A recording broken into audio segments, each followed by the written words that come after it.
Hi, everyone. I'm John C. Morley, the host of the J. Moore Tech Talk Show and Inspirations for Your Life.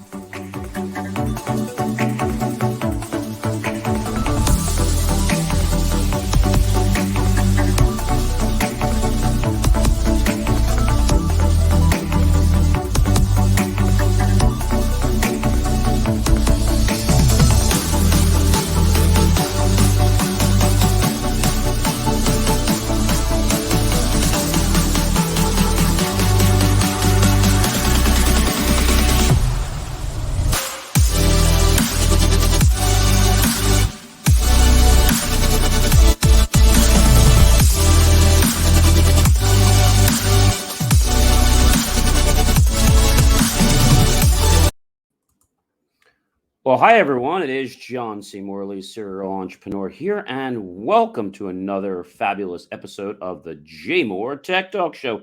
It is great to have you here, and we have an amazing show for you this evening. So thank you so much for tuning in.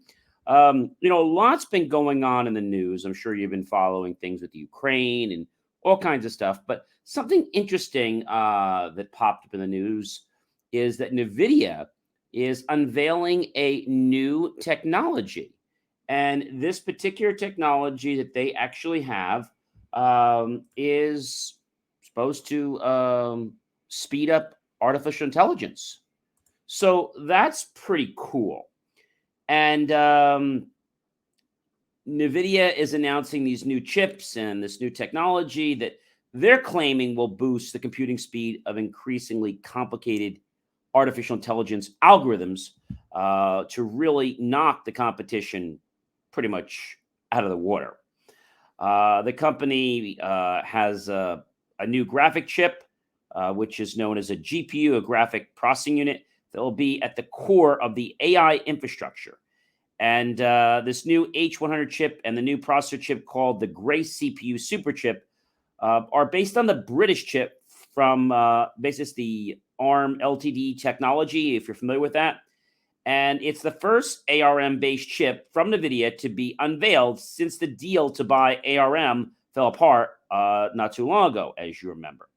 So NVIDIA announced its new supercomputer, EOS, which is said to be the world's fastest AI system when it begins operation, which will happen soon enough.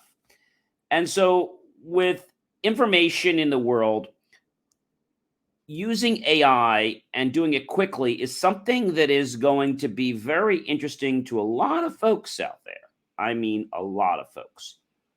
Well, Apple and lots of other companies, well, there's always something going on, especially when one company has an idea and, you have your sandbox and they have theirs, and you want to play in their sandbox. Well, you can't play for free. You unfortunately have to pay. And this case definitely came to court. And I'm going to say made Apple some money. Because, Apple was claiming, a while back, many different things. But what had happened, this is really interesting about this whole, I'm going to say the whole phenomenon, is that this other company, when we talked about the WLAN, the WLAN, basically they settled the patent dispute with the license agreement that they put in place. And so the WLAN's parent company, Quarterhill, said the agreement settles all court cases between WLAN and its subsidiary, Polaris, and Apple in the United States, Canada, and Germany. So the thing about it is that Apple actually sued WLAN in 2014, in case you didn't know. And they sought a ruling that did not infringe patents related to allocating bandwidth in a wireless network. Well, the wireless LAN claimed that the iPhone 5 and 6 models infringed by using the LTE wireless standard. Apple, sure enough, went back and said that there was a problem, and they were really sure that they had a case, and they did. They convinced the U.S. Appeals Court in Washington, D.C. in February, not too long ago, to reject the 85 million jury verdict against iPhone maker because of problems with Wyland's expert testimony. That's pretty amazing. The decision was the second time the court had overturned a multi-million-dollar verdict for Wyland in the dispute after it rejected a 145 million jury in 2018. Wyland's primary business is buying patents in the fields including wireless communications, computer chips, and the automotive industry, and licensing the technology to companies. That's pretty interesting. And for Apple to get involved with that, it just really kind of amazes me, to what happened. And knowing what's going on and, and what they're doing, I feel that, where they're going with these things is really to figure out the people that are going to use the technology and possibly exploit it and then go after them.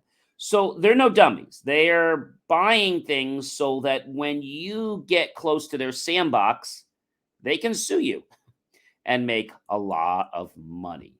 So that is what happened with Wyland and what they're doing. But, ladies and gentlemen, what's Japan up to now? I mean, that's what I want to ask you. What are they up to? Well, Japan's Suzuki SkyDrive sign deal is to now develop, get this, ladies and gentlemen, they want to not only develop and market flying cars. This is wild. And so it almost looks something like a helicopter, but it's not a helicopter. It looks like something you've seen in the movies where, you have your place where you sit, and then on both sides, there are two sets of propellers.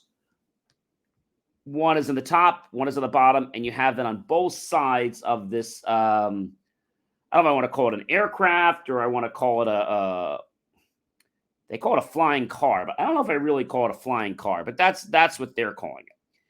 And so this is going to really open up some eyes, and definitely on the world for traffic. It's going to alleviate traffic, definitely on the roadways, and maybe put them into the sky. So we'll see what's going to happen with that endeavor. But they're investing a lot of money, and the companies, unfortunately, did not disclose the details of the investments in their partnership with what's going on. But you can be assured that Suzuki has roughly half a share of the auto market right now. And Suzuki has announced that it plans to invest 104.4 billion, rupees, or that's 1.37 billion in its India factory to produce electric vehicles and batteries. So this is very, very interesting with the SkyDrive technology, the partnership, and where it's going. And I think the world is definitely going toward electric battery vehicles. I mean, hands down. I mean, that's just a no-brainer. And a lot of this AI technology is going to hopefully make operating these vehicles a lot safer and be able to cut down on expenses, because if we're using AI, the car can actually, or the vehicle can actually use less of its resources to be able to get to a destination and manage the different, let's say, systems on board that it currently uses. Because that's a big problem with a lot of electric cars, is as soon as you turn on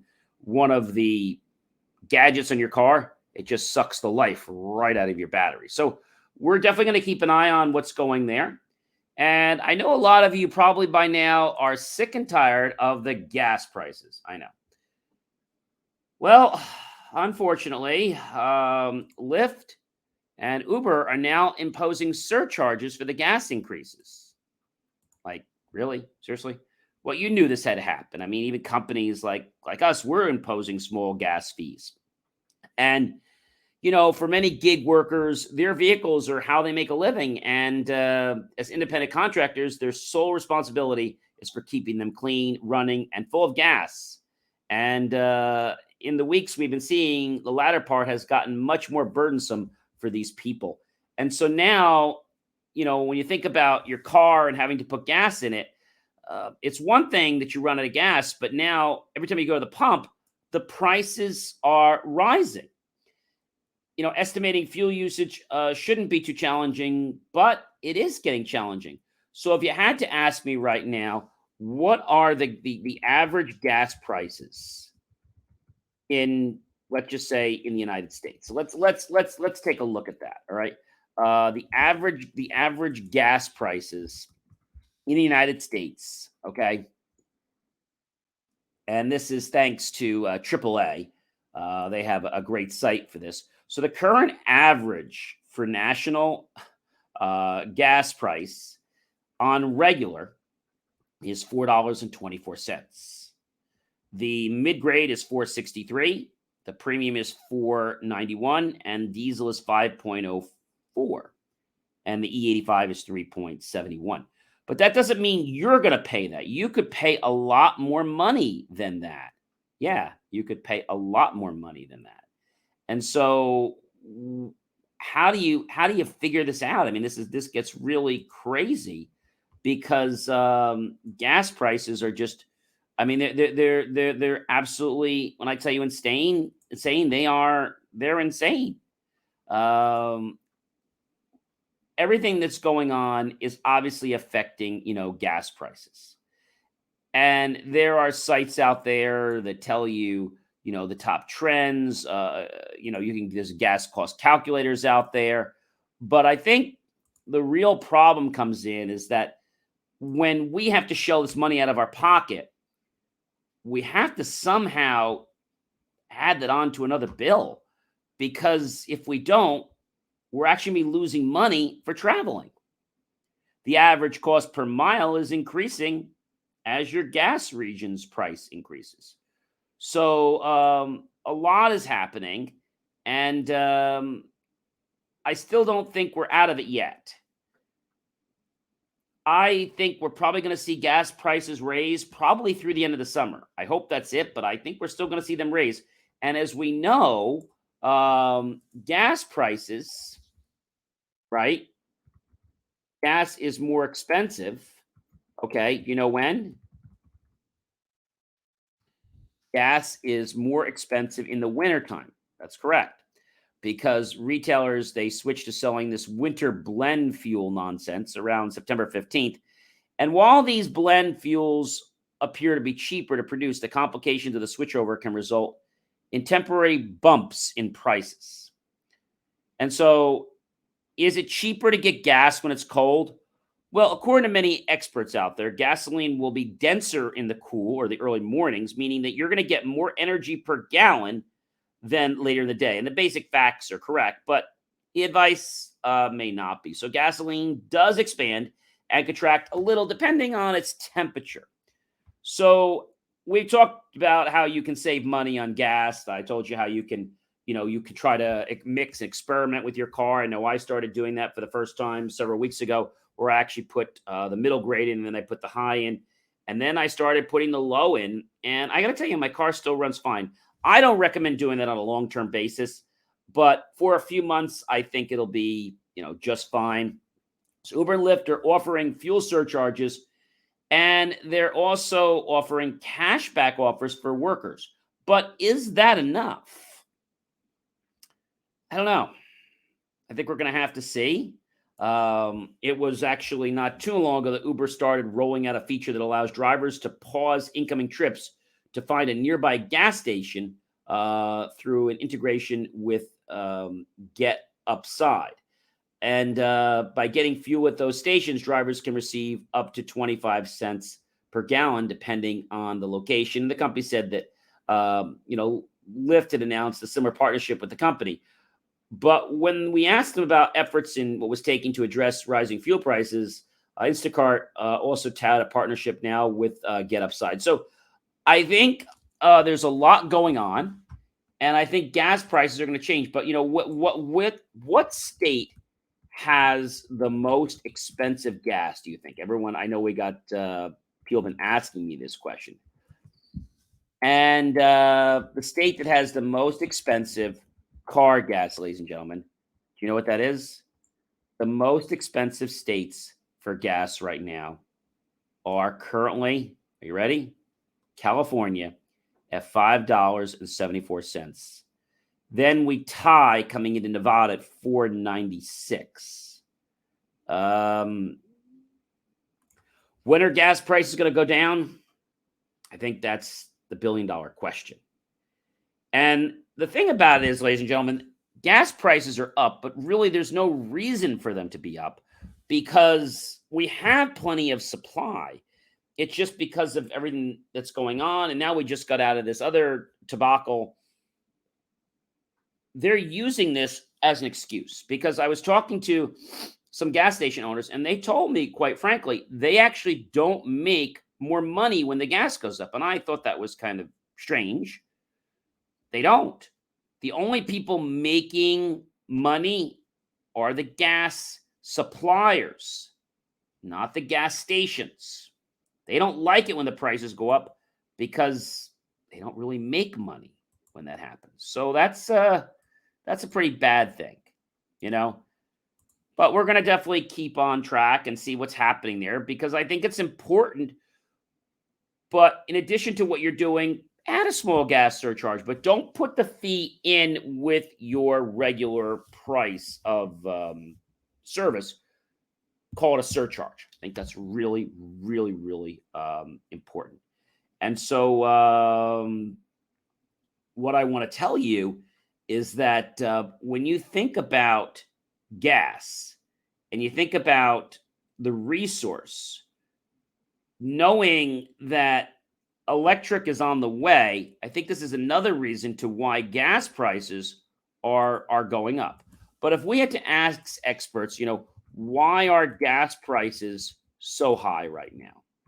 I think people would say, well, are Americans using more gas?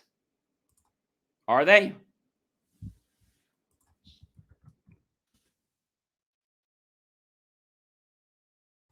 I think what we're finding out is that they can't stay like this. In some states, they're over $6.27. That's absurd.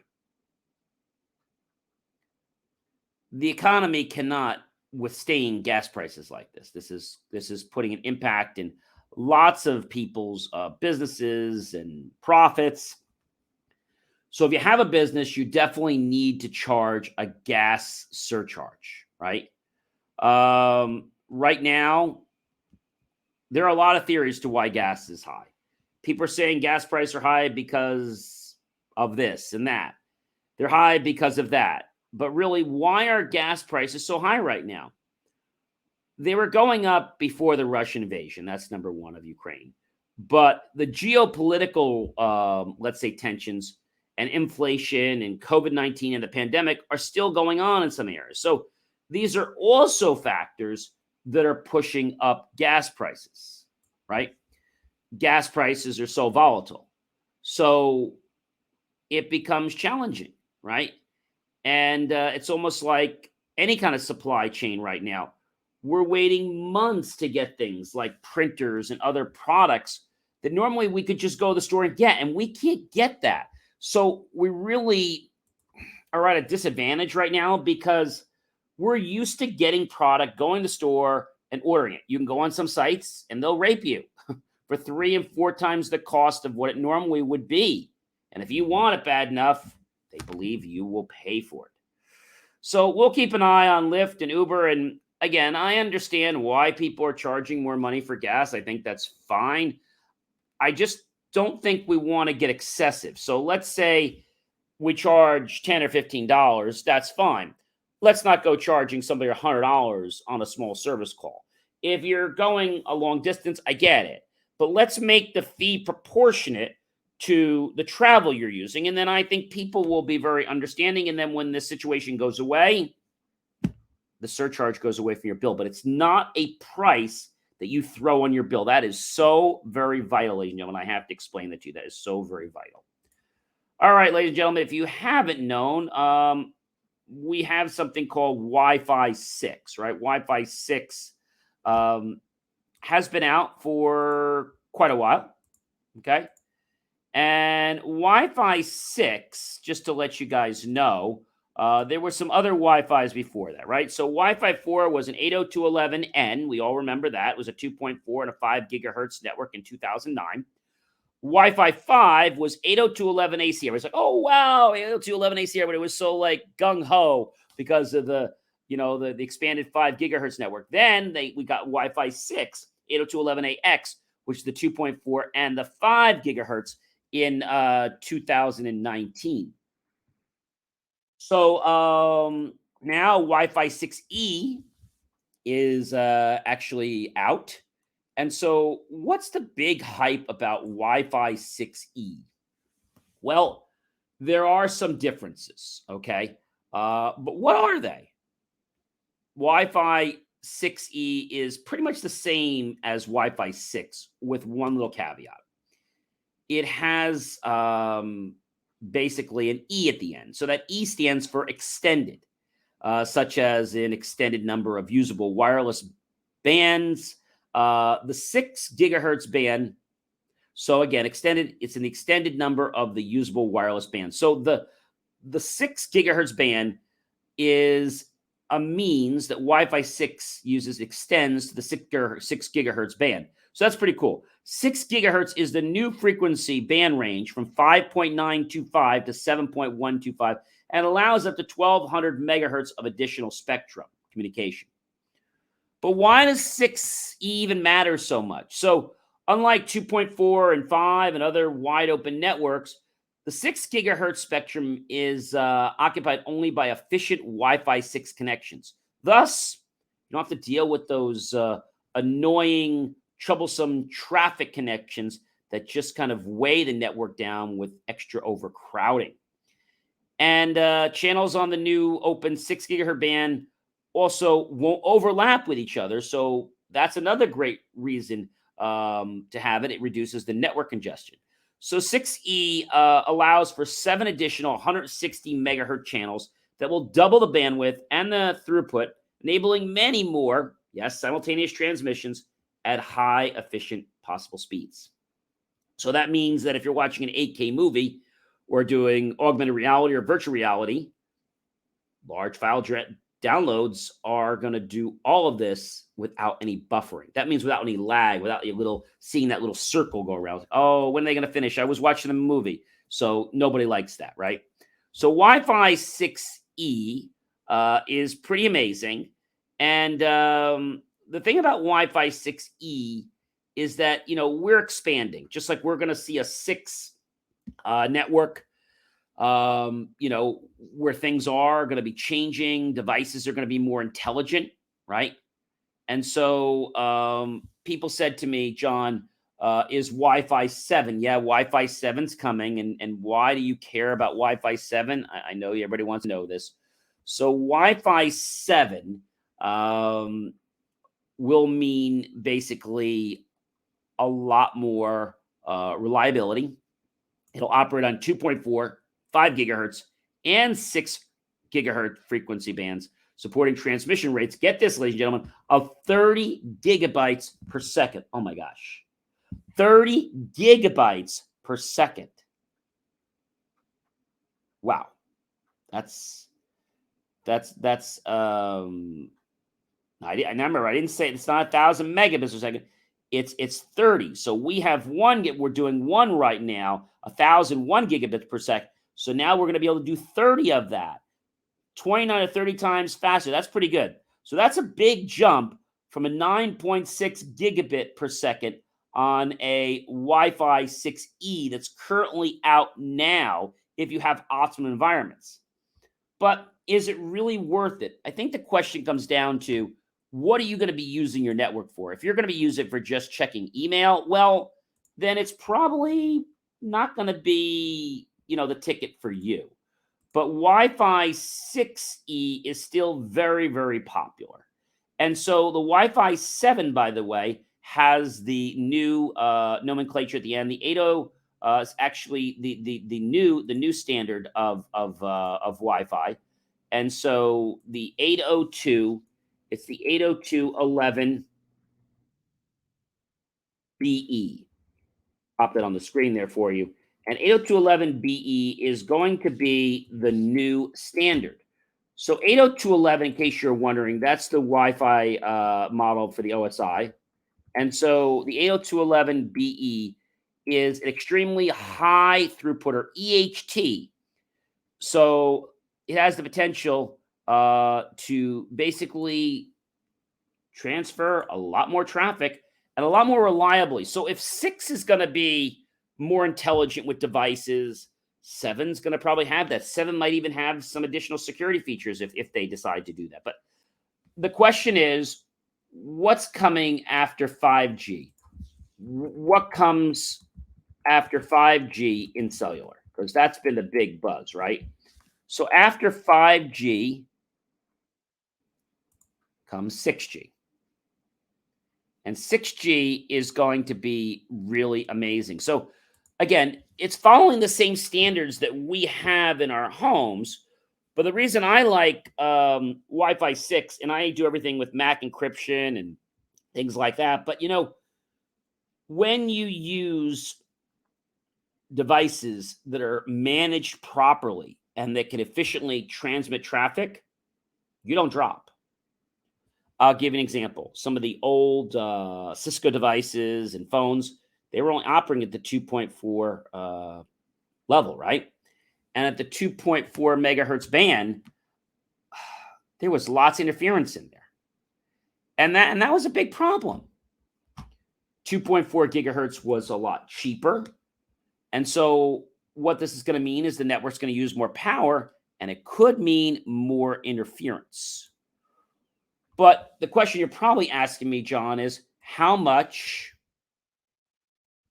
is a 7G router, right? I think that's probably the biggest question. Is there even a 7G router out yet? Okay, so 7G is coming, okay?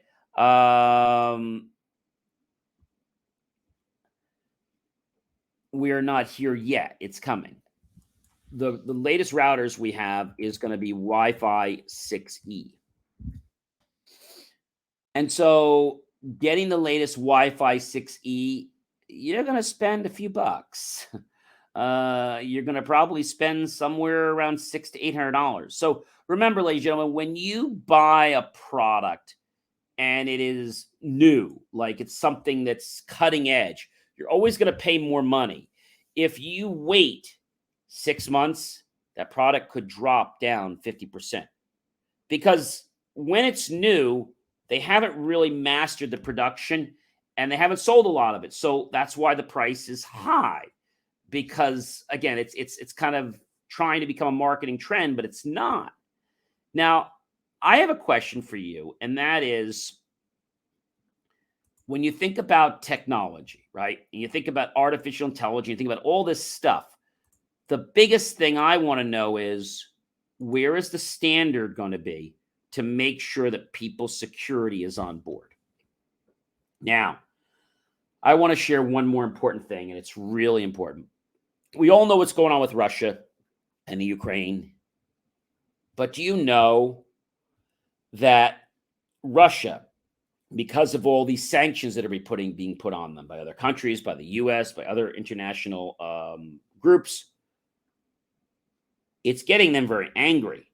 And so what they're doing now, and this is why I want to caution you, they are getting very specific with ransomware attacks. And they're going after places like people in America, people in certain countries, where they're posing these sanctions.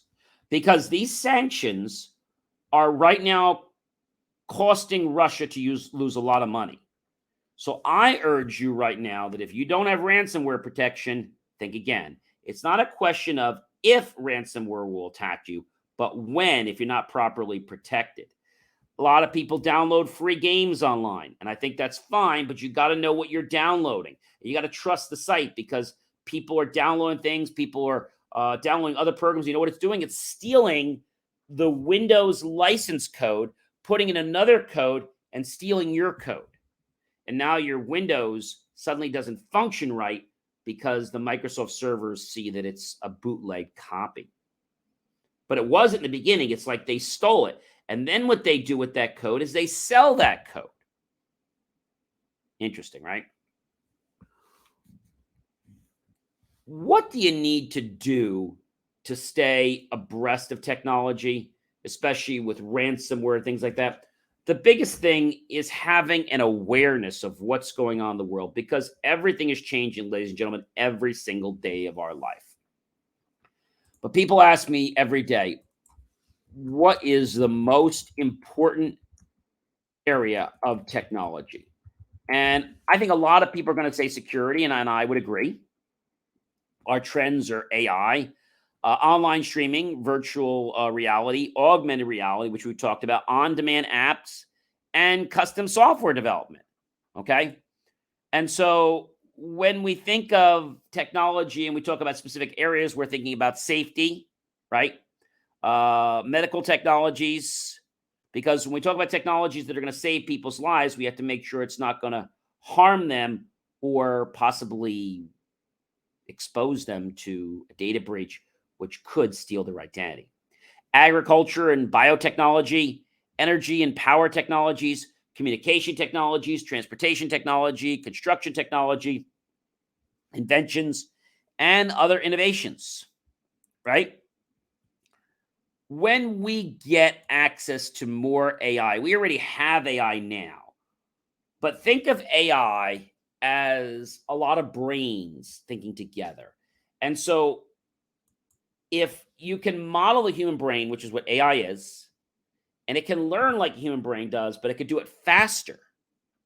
That's where we can get supercomputer power. Now, a supercomputer doesn't have to be AI, but that's really where things are going.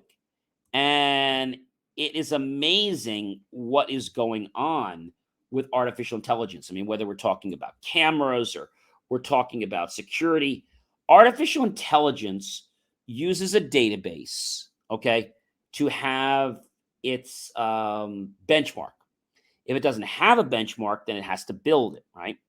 But storing this data, ladies and gentlemen, is, let's say, not cheap, because it takes a lot of data to be able to make calculations, to analyze things, and make decisions that an AI model would use.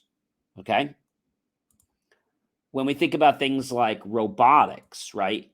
Robotics and the way a robot walks actually are using artificial intelligence. They're learning how to operate and not operate. We all remember the movie War Games, right?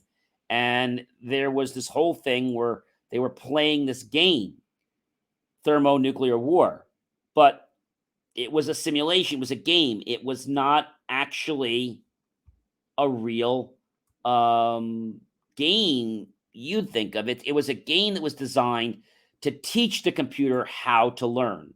And it was also originally taught by its creator a game called Tic Tac Toe. And it learned a very valuable lesson, and that was sometimes the best way to win a game is not to play.